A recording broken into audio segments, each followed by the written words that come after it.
Pemirsa, satu hal yang paling mencolok dari prosesi pemakaman Paus Fransiskus adalah lokasi peristirahatan terakhirnya.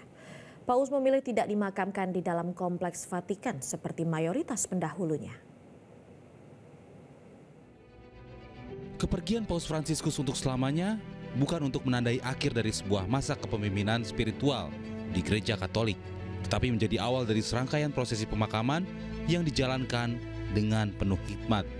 Berbeda dari tradisi sebelumnya, prosesi pemakaman Paus Fransiskus akan digelar dengan sederhana, yang mencerminkan kepribadiannya yang dikenal dengan rendah hati. Ia memilih tidak dimakamkan di dalam kompleks Vatikan seperti mayoritas pendahulunya. Paus Fransiskus menyampaikan keinginannya untuk dimakamkan di Basilika Santa Maria Maggiore. Beliau saya lebih banyak melihat itu bukan soal merubah tata cara atau tradisi kebiasaan-kebiasaan yang sebelumnya, bukan sekedar mau merubah untuk menyatakan sesuatu yang lain.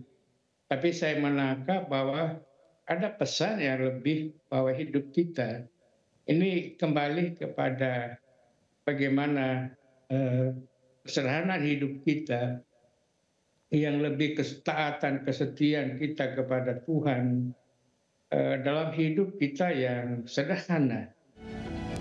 Sebelum peti mati dimakamkan, sebuah tradisi kuno Gereja Katolik akan kembali dijalankan.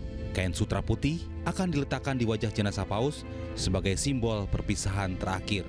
Setelah masa berkabung berakhir, misa pemakaman akan dilaksanakan di lapangan Santo Petrus. Para kardinal dari belahan dunia akan memimpin misa ini dengan prosesi peti jenazah yang diawali oleh pembawa salib.